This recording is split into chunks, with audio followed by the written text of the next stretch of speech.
তাহলে একমাত্র ইমান ভাঙার কারণ হচ্ছে শিরিক করা। কি করা? শিরিক করা। আর শিরিক কিছু হয় আমি বললাম, সেটা অনুমান লক্ষ্য করেছেন যে যে বিনয় আল্লাহর কাছে দেখানো হয়, এটা যদি অন্য কারো কাছে দেখানো হয় তাহলে কি হয়ে যাবে? শিরিক হয়ে যাবে।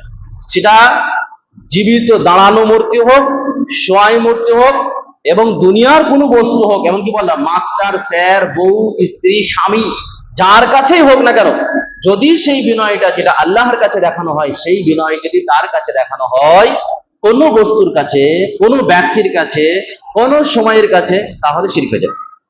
আল্লাহ রাব্বুল আলামিন ইন্নাল্লাহা লা ইউশরিকু বিহি ওয়া ইয়াগফিরু মা দুনা যালিকা লিমান ইয়াশা। আল্লাহ রাব্বুল আলামিন বলেন শিরক ছাড়া সমস্ত গুনাহকে maaf করবে, অথবা গুনাহ মানে শিরক এবং শিরকের সমপরিমাণ যে সমস্ত গুনাহ আছে সেগুলো ছাড়া আল্লাহ তাআলা সব গুনাহ maaf করবে, কিন্তু শিরকের গুনাহ maaf করবে না। কি করবে? শিরকের গুনাহ maaf করবে না। শিরক কত কিছুতে হয় সেটা বিস্তারিত আলোচনা ইনশাআল্লাহ একসাথে করব। তাহলে এক নম্বর কারণ আপনারা জানলেন যে শিরক করলে কি হয়ে যায়? কি হয়ে যাবে? ঈমান নষ্ট হয়ে যাবে। সেজন্য শিরক থেকে, সব রকম শিরক থেকে বেঁচে থাকবেন। ছোট শিরক, বড় শিরক, আকীদাগত শিরক, আমলগত শিরক, সমস্ত শিরক থেকে বেঁচে থাকবেন। আল্লাহ রাসূল সাল্লাল্লাহু আলাইহি সাল্লাম দোয়া করতেন, আল্লাহুম্মা ইন্নী আউযু বিকা আন উশরিকা বিকা ওয়া আনা আ'লামু ওয়া আস্তাগফিরুকা লিমা লাম আ'লাম। আল্লাহ, যে সমস্ত শিরক আমার জেনে শুনে হয়ে যাচ্ছে সেগুলো তোমার কাছে আস্থা করে যাচ্ছি, আর যেগুলো অজান্তে হয়ে যাচ্ছে তোমার কাছে মাফ চাচ্ছি। কে দোয়া চাইতেন? মুহাম্মদ সাল্লাল্লাহু আলাইহি সাল্লাম, যার কল্পনা করা যায় না যে শিরক করবেন, তারপরেও দোয়া চাইতেন, দোয়া চাইতেন। তার মানে কি? মানুষের হয়ে যেতে পারে শিরক, কথাতে, কর্মতে, পরিস্থিতিতে হয়ে যেতে পারে, পরিবেশে হয়ে যেতে পারে। এমন একটা দেশে বসবাস করি আমরা যেখানে অধিকাংশ লোক হচ্ছে মুশরিক, বহুত্ববাদে বিশ্বাস করে, আর বহু তয়রা এবং কুলক্ষণে বিশ্বাস করে, যা আমরা সচরাচর উঠা বসা দেখি। যারা আমরা মুসলিম নামে, তাদেরও বহু শিরক রয়েছে। সেই জন্য যেহেতু মিক্সচারাল পরিবেশে বসবাস করলে সেদিকে প্রভাবিত হয়। হাদিস বলতে বলতে হাদিস চলেই আসছে। মুআয রাদিয়াল্লাহু তাআলা আনহু, ভালো করে শুনেন, তিরমিজি হাদিস রয়েছে, মুআয রাদিয়াল্লাহু তাআলা আনহু যখন শাম দেশে শামে তিনি কি করলেন, আল্লাহ রাসূল সাল্লাল্লাহু আলাইহি ওয়াসাল্লাম তাকে কোনো দায়ী অথবা সেখানকার গভর্নর হিসেবে পাঠিয়েছিলেন। তিনি ফিরে আসার পরে মুহাম্মদ সাল্লাল্লাহু আলাইহি ওয়াসাল্লামকে সাজদা করতে চাইছেন। রাসূল সাল্লাল্লাহু আলাইহি ওয়াসাল্লাম, মা হাযা ইয়া মুআয, এবার কি কথা, এবার কি মুআয তুমি আমাকে সাজদা করতে যাচ্ছ? বলছে লি মুআফিকাতিহিম, তাদের মতন করতে যাচ্ছি। আপনি তো আমাদের কাছে অনেক সম্মানিত,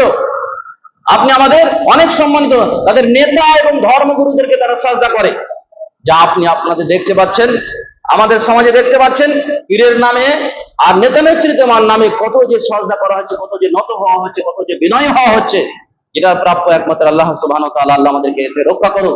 তো মুআয ইবনে জাবাল যেমন তেমন সাহাবী নয়।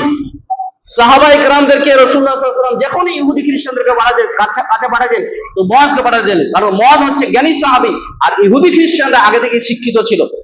যেহেতু আল্লাহ তাদেরকে আগে থেকে আল্লাহর বিধান দিয়েছিলেন এবং আগে থেকে ওরা চালাক চতুর, আর মুআয রাদিয়াল্লাহু তাআলা সেখানে পাঠালেন। মুআয রাদিয়াল্লাহু তাআলা প্রভাবিত হয়ে গেলেন। পরিবেশ খারাপ হলে মানুষ প্রভাবিত হয়, এটা স্বাভাবিক। আপনি আর আমি যে পরিবেশে বসবাস করছি, স্বাভাবিক নিয়ম এটা প্রভাবিত হবে।